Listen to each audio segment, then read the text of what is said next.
José Ramón, muchas gracias por concedernos la entrevista. A vosotros.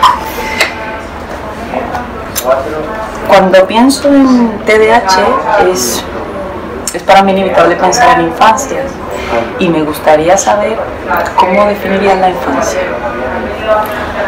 Bueno, la infancia, cada época tiene su infancia porque la infancia como tal no existe, existe un discurso que configura la infancia, ¿no? Y en este momento es una infancia un poco distinta, por ejemplo, a la de Freud, incluso a la de Lacan, ¿no? A la de Lacan. O a la de Lacan, sí, es distinta a principios del siglo XX o a mediados del siglo XX, ¿no? La infancia del siglo XXI la miramos de otra manera, ¿no? La miramos quizá con una idea de que los niños deberían ser como nosotros los adultos, ¿no? Antes los niños era una proyección, un ideal. Uno aspiraba a que sus hijos llegasen a ser algo más que los padres, había un horizonte y uno caminaba hacia ese horizonte guiado por el ideal. Y ahora más bien la infancia lo que queremos es que responda ya de manera inmediata a un programa que es un programa básicamente de satisfacción, ¿no? Un programa de goce, de que rápidamente se conecten, se hiperactiven, se hipersexualicen, hiperconsuman, y en ese sentido estamos un poco quitándoles algo que Freud definía como muy importante, que era la espera necesaria, el tiempo para comprender, ¿no? Que dijo Lacan, que comprender cómo se hace uno mayor. Ese es el momento, creo, de la infancia, ¿no? La colonización de los adultos. Sobre la infancia. Sobre la infancia, sí.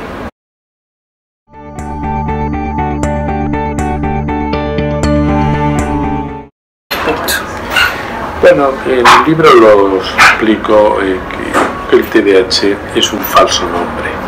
Quiere decir que es un nombre, no hay que negar su existencia porque es evidente, estamos hablando de eso. Yo mismo he escrito un libro sobre el TDAH y un montón de libros sobre el TDAH. Por tanto, es un nombre, quiere decir que designa algo real. Hay algo de agitación en los niños, en las niñas, hay algo de impulsividad, hay algo de desatención, hay algo en el cuerpo de los niños que habla. Por tanto, nombra algo de eso, ¿no? ¿Pero por qué falso? Porque en realidad reduce todo lo que le ocurre a un sujeto a un acrónimo de 4 letras, ¿no? Toma un síntoma, toma una expresión de ese exceso, ¿no? Hemos titulado el libro Niños Hiper porque esa infancia es una infancia hiper, es una infancia excesiva, ¿no? Excesiva en esta falta de regulación que se produce a veces en relación. Y el TDAH es una manera de expresar eso, esa agitación la expresa. Entonces lo que hacemos es nombrar, etiquetar, de alguna manera bordear todo ese real para darle algún nombre a algo que sea más manejable. Y el TDAH es eso, es un falso nombre porque viene a reducir la complejidad de un sujeto a una parte que es la parte sintomática más aparente. En el libro, Los niños hiper, usted comenta, a modo de broma, que todo niño es TDAH hasta que se demuestre lo contrario. ¿A qué se refiere? Bueno, me refiero a que esta misma semana me entrevistaron 2 periodistas a propósito del libro y curiosamente a las 2 tienen niños diagnosticados con TDAH, ¿no? Y en cualquier lado que vas te encuentras, siempre hay alguien diagnosticado con TDAH. Quiero decir que el TDAH es un significante que ha venido a cristalizar un malestar, que repito, existe ese malestar, no hay que negarlo, pero ha venido a cristalizarlo y a fijarlo y a cerrar la pregunta de una manera muy rápida, ¿no? Por tanto, el aumento de diagnóstico del TDAH se debe a que bajo TDAH, como usted mismo decía, encontramos pues desde situaciones de rebeldía, como adolescentes rebeldes son etiquetados como TDAH, niños con problemas de violencia de género en su casa rápidamente son etiquetados con TDAH, niños que han sufrido una pérdida, un duelo migratorio o una pérdida de un ser querido, ¿no? Es decir, que nos encontramos con situaciones muy diversas, pero para todas conviene el nombre del TDAH.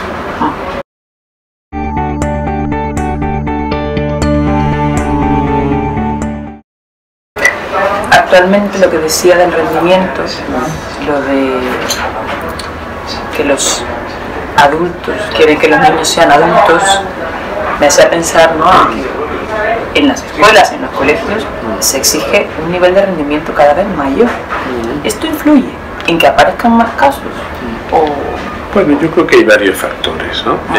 Uno evidente es la pérdida de autoridad del maestro. La pérdida de autoridad que tiene que ver con la pérdida sobre todo de creencia, ¿no? Uno obedece cuando cree. Entonces, cuando los niños dejan de creer en el otro, en este caso en el maestro, pierden autoridad. El maestro pierde autoridad y por tanto ese elemento, ese declive de esa figura de la autoridad es algo que influye mucho en el valor que toman los aprendizajes y dónde se localiza el saber, ¿no? Jacques Miller en un texto se refiere a que ahora el saber está en el bolsillo, que lo llevan los niños en el bolsillo, es verdad. Cualquiera lleva un smartphone y cualquiera tiene, digamos, a su alcance todo un conocimiento que antes era el monopolio del maestro, ¿no? Por tanto, ahí hay una pérdida por parte del maestro, ¿no? Pero además también hay otro elemento a tener en cuenta, que es que hay una alternativa a los aprendizajes y a la escuela, que es el mercado, ¿sí? De una manera además muy clara y sobre todo con lo que es la realidad digital, que es un realidad digital, ¿no? Es un montón de estímulos que los niños reciben continuamente, ¿no? Claro, si frente a todo esto y a este discurso de la satisfacción inmediata nos planteamos un sistema de aprendizaje basado en el siglo XIX, donde la clase tal como la conocemos es una fórmula del siglo XIX, es muy difícil que los niños en una cultura del zapping estén 50 minutos atentos. Lo normal es que los niños zapen como hacemos todos, digamos, en nuestra vida, y por tanto eso ocurre en las escuelas, ¿no? Con lo cual la movilidad se convierte rápidamente en un problema, ¿no? Porque se tolera poco eso. Y lo que hemos comprobado es que las escuelas, yo colaboro con algunas, aquellas que han introducido la movilidad como un recurso de aprendizaje, tienen muchos menos TDAH. Es decir, aquellas escuelas donde hay proyectos de trabajo que incluyen la movilidad, el desplazarse luego para otro, el trabajar de otra manera, todo esto hace que para el niño entonces eso se convierta en algo mucho más fácil. Y después hay, por supuesto, el elemento que está siempre en primer lugar, que es el deseo del que educa, ¿no? Hace falta para educar, para aprender hace falta que alguien tenga un deseo de educar y que otro consienta en ser educado, ¿no? Si no hay ese deseo de educar es difícil transmitir algo si uno no tiene la pasión por lo que transmite. Esto parece una pregunta un poco de perogrullo, ¿no? Pero ¿cómo se explica que un niño con TDAH, por ejemplo, pueda mantener focalizada la atención en una tablet? Bueno, se explica porque, salvo que uno tenga la idea de que el TDAH es un trastorno en el neurodesarrollo muy específico, muy concreto, cosa que hasta ahora no tenemos ninguna evidencia sobre eso. Entonces, lo que hay que tomar en cuenta es que todo TDAH tiene siempre dos ejes, ¿no? El eje, digamos, de la movilidad, de lo que fluye, de la impulsividad, de lo que se agita, y también el eje de la atención, de lo que está fijo, ¿no? Y eso que está fijo tiene que ver normalmente con algo que atrae el deseo, incluso el goce de un sujeto, ¿no? Por tanto, la hiperatención, que es esta paradoja en niños TDAH que pueden estar muy atentos, no solo a una pantalla, sino yo en el libro que publiqué sobre el TDAH explico dos casos, y uno concreto es un caso de un muchacho que tenía problemas para poder escuchar todas las instrucciones de la maestra, porque continuamente le interrumpía con preguntas del tipo de: ¿quiere decir que no te va mejor el bolso rojo cuando te pones los zapatos amarillos? Es decir, era alguien que estaba hiperatento a todos los signos de deseo de la maestra. Sabía la ropa que llevaba, cuándo estaba enfadada. Era alguien que estaba siempre interrogando a la maestra sobre aspectos de su deseo. Entonces, en ese sentido era hiperatento. En cambio, era un despistado, es decir, se salía de la pista fácilmente cuando se trataba de entender la consigna, ¿no? Por tanto, eso nos indica que hay algo del deseo del sujeto que lo orienta, que lo guía, ¿no? Y que eso es algo más fijo. Después está, digamos, todo lo que se mueve. Pero siempre hay que tener en cuenta que hay algo siempre fijo de un sujeto que lo podemos localizar. Y que muchas veces las pantallas sirven un poco para mostrarnos eso. A propósito de de lo que mencionaba del ámbito educativo y de todas las intervenciones que usted planteaba en el libro, hace mucho énfasis en que el eje educativo tiene que ser prioritario en la intervención. ¿Por qué?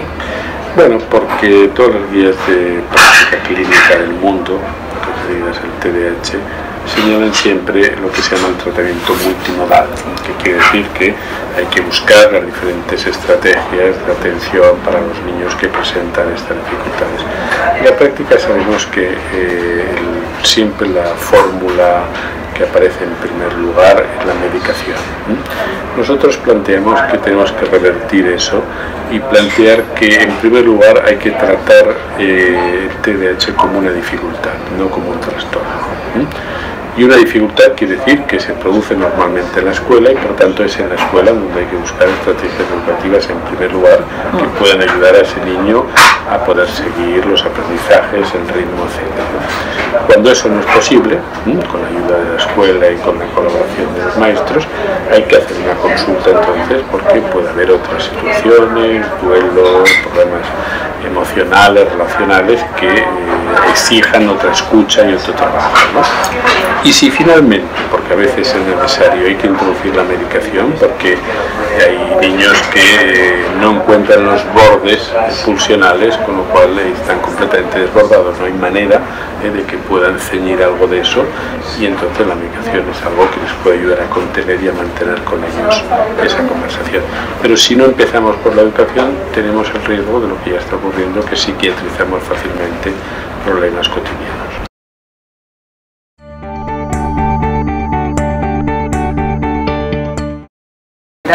La medicación es cuando los recursos se han agotado, lo educativo, lo psicológico, psicoterapéutico. Claro, la medicación para el TDAH son las anfetaminas, por tanto es una medicación muy sintomática, muy puntual, que tiene unos efectos limitados de alcance, todos los estudios lo han demostrado, y por tanto la medicación no cura el TDAH. La medicación lo que ayuda es aliviar algunas situaciones de dificultad. Entonces la medicación es una estrategia terapéutica que nos es útil, nos resulta útil en aquellas situaciones en las cuales el niño necesita construir algún tipo de borde, algún tipo de límite, de freno a una agitación que no puede parar de otra manera, ¿no? Pero la tenemos que tomar como eso, como un recurso y además con toda la prudencia del mundo, porque hay pocos estudios serios hechos, ensayos clínicos con niños, puesto que eso no estaba permitido hasta hace poco y ahora está permitido con muchas restricciones. Pensaba también en este afán de etiquetar que facilitará quizás algún trabajo más burocrático, pero ¿qué deriva o qué consecuencia en el desarrollo psicológico de un niño puede tener que se le mire desde la etiqueta siempre y que se elimine la subjetividad? Esto que dicen a veces, de tanto decirle que era tonto, pues terminó siendo tonto. Bueno, esta la pasión por el naming, ¿no? Por poner nombre a todo lo que le sucede, tiene que ver con esta idea de que si nosotros esperamos que los niños se comporten como los adultos, que trabajen, digamos, en búsqueda de la excelencia de una manera permanente, lo que vamos a tener que hacer es hacerles un programa muy hiperpautado, es decir, vamos a tener que pautar toda su vida, estructurarla de una manera secuencial, en la cual sepamos casi cada momento qué van a hacer, ¿no? Eso es lo que da lugar entonces a una multiplicación de los trastornos, porque, como decía una de estas periodistas, claro, es que mi niña con 4 años ya está diagnosticada con TDAH porque es una niña que no puede ver una película de dibujos animados todo el tiempo, no la podemos llevar al cine o a la escuela no puede seguir, ¿no? Entonces, cuando eliminamos el tiempo, la espera, este tiempo para comprender que siempre es particular, no hay dos niños que tengan el mismo recorrido evolutivo, cuando eliminamos todo esto, estamos obligados entonces a poner nombre rápidamente a las cosas, ¿no? Y ese nombre esa etiqueta tiene muchas funciones, ¿no? Muchas funciones. Sí, hay la burocracia sanitaria, digamos, para ellos es una manera de clasificar, ¿no? Es un poco lo que ya Foucault nombró como la biopolítica, ¿no? Para la industria farmacéutica las etiquetas también ayudan después a gestionar sus ventas, etcétera, pero no hay que olvidar que también para el sujeto, los padres, los niños, la etiqueta a veces también es una manera de poner nombre a algo que les ocurre y tiene una función de calma, de parangustia muy importante. No hay que despreciar eso, porque cada vez que damos una conferencia, una intervención sobre el TDAH, siempre aparece la pasión de los padres, que cuando alguien les dice que uno no cree en el TDAH, o ellos calculan, suponen que eso funciona así como una religión, rápidamente se ponen muy nerviosos porque se ha tocado un punto que es, claro, imagínense que uno, en lugar de pensar que es un TDAH, tiene que pensar en lo que es la identidad a partir de la pregunta por el deseo del otro, es decir, tiene que buscar quién es, implicando al otro ya. Eso es más complicado, porque entonces los padres a lo mejor tienen que pensar qué hay de su síntoma en la agitación de ese niño, ¿no? Qué hay, digamos, de sus dificultades reflejadas allá, en qué sentido el niño está haciendo síntomas de esa pareja parental. Y si alguien viene y les propone una solución más universal, una solución que cortocircuita el deseo del otro, es decir, que no les implica y que se trata de una tara genética o de un problema del neurodesarrollo, eso tiene, digamos, esa función, ¿no? ¿Qué consecuencias tiene? Bueno, hay que verlas para cada uno, pero Lacan hablaba de un corsé de hierro, ¿no? De que la ciencia produce esta jaula de hierro con este tipo de definiciones, porque de alguna manera encierra al sujeto en una definición que es una definición muy cerrada, digamos, que no le deja mucho margen, ¿no? Que te digan que eres un niño movido permite imaginar muchas cosas, ¿no? Movido para qué, movido para hacer cosas, movido para salir corriendo, movido para ser rápido, movido para qué. Pero si te dicen que eres un niño TDAH, eso coarta un poco el abanico de posibilidades que uno tiene para hacer con significante que le viene al otro. A veces en la consulta recibo niños que tienen padres que dicen, es que con la medicación ya está tranquilo. Y no sabemos si eso está bien o está mal, pero la rutina es más fácil. Y claro, poniéndome en el lugar de los padres, ¿qué se le podría decir? Bueno, claro, hay una pequeña trampa, ¿no? Porque cuando se dice la medicación está mejor, es verdad, pero claro, eso le ocurriría a cualquier niño que le dieran esa medicación, y además sabemos lo que es el efecto rebote, ¿no? Si uno toma anfetaminas durante un tiempo, las anfetaminas producen un efecto de concentración, sobre todo al principio, por un tiempo limitado. Cuando uno deja de tomar esa medicación, lógicamente hay un efecto rebote y automáticamente se produce un pequeño malestar que es detectado rápidamente por el propio niño, por la familia, por la escuela, y eso hace que tengamos que volver. La trampa es que entonces ya no estamos hablando tanto a veces de medicación como de dopaje, ¿no? Estamos pensando más la medicación como un aumento del rendimiento, que es un dopaje, que no como un recurso que estamos dando. Claro, yo creo que lo que hay que decir a los padres es ayudarles también un poco a que ellos mismos pierdan parte del peso superyoico que implica hoy ser padre, porque en realidad ser padre no es tener respuestas, no es hacer las cosas bien, ¿no? Eso es el ideal. Ser padre en realidad es poder tolerar el tiempo que los niños necesitan para hacerse mayores, ¿no? Y eso es algo que los padres tienen que poder aprender, pero también es algo que la sociedad entera tiene que poder consentir, ¿no? Puede ser solo que le digamos todos los padres y después en la escuela esa tolerancia, digamos, no se dé, o que en la sociedad misma eso no se dé, ¿no? Creo que todos, y por eso el libro también tiene un poco la voluntad de sensibilizarnos y concienciarnos si no estamos liquidando la infancia, como decía Arthur Clarke, pero no por la vía de la supermente, sino por la vía esta de pedirles un rendimiento que no corresponde a ser.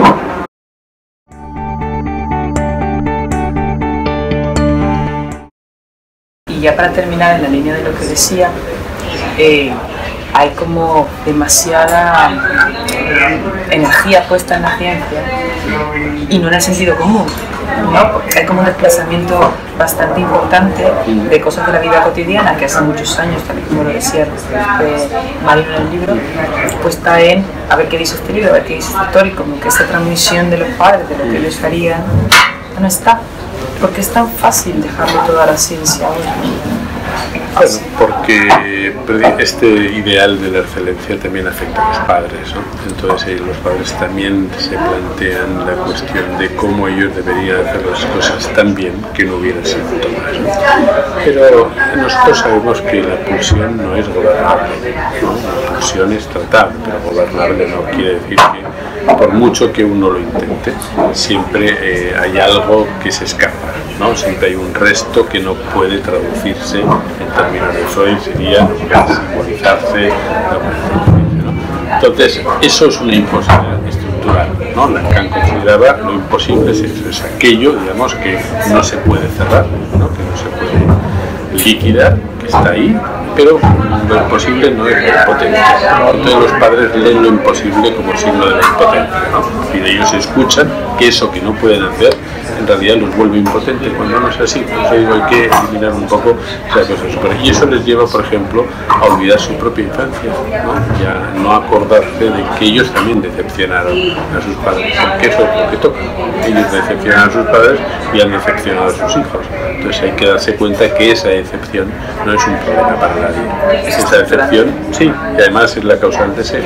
Es porque, digamos, tu padre te decepcionó, que en algún punto hay algo que tú vas a poder poner ahí.